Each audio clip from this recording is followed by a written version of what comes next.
We're going into the Wayback Machine today. Wayback Machine. The Wayback Machine, and we're bringing back someone both you and I know and we're very fond of.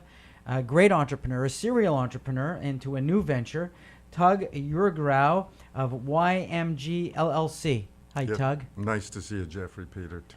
Nice to see you. Tug, why don't you give our listeners, because you're unique to the Boston area, a little bit of your entrepreneurial background, because it is quite varied and different. Thank you, Jeffrey and Peter. I started out I came to Boston to become a PhD historian. I went to BU. Right. And did everything but write the dissertation. And then I thought, I don't want to be writing the world's longest term paper. Right. For three guys who would write notes in the margins. So I had got work at WGBH in radio at first, and I did radio acting there. And then I was watching Masterpiece Theater, and I thought, boy, if I want to do history, it would be great to do something on PBS. And like Upstairs, Downstairs back then. So to make a long story short, I left BU, where I was in graduate school, and I started out at GBH, and I worked there for 12 years. I learned to become a documentary producer. I worked with Rebecca Eaton, who's been for many years the head of Masterpiece Theater. And she was doing documentaries. I did that. And then in 1990, I moved over to the Monitor channel, which was the Christian Science Monitor's failed undertaking in television. It was a wonderful, exciting experience. Wonderful, wonderful. I got to do voice acting on a cartoon series about the Three Musketeers. I did a portrait of a wonderful American playwright. Which musketeer were you? I was Athos, and I was the Duke of Buckingham, and I was the narrator. It was called Mark of the Musketeers.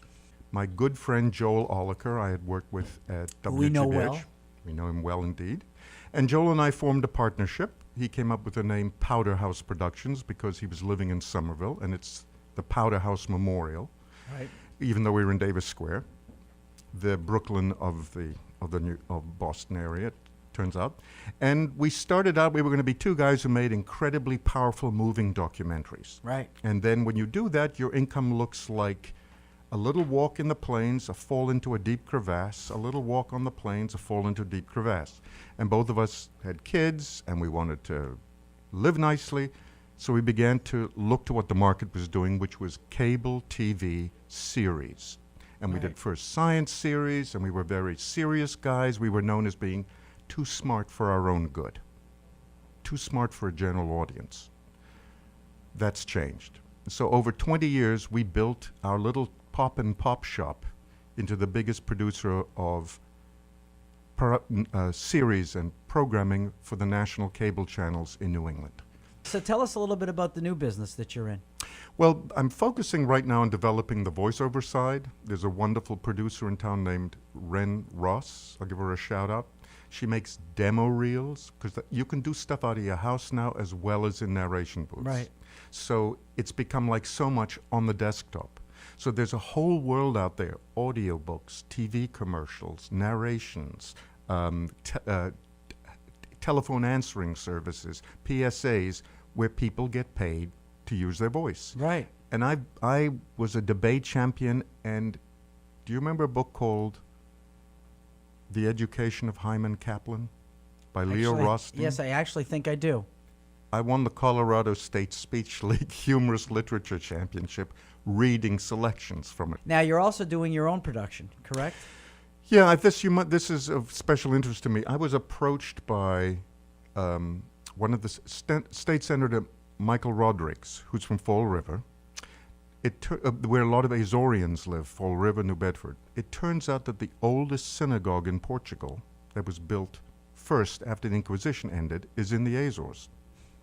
And there's a Azorian Jewish Heritage Foundation that got started by a group, and the notion is to rebuild the synagogue and tell the story of the secret Jews of the islands. I enjoy storytelling. I like people. I like connecting with people.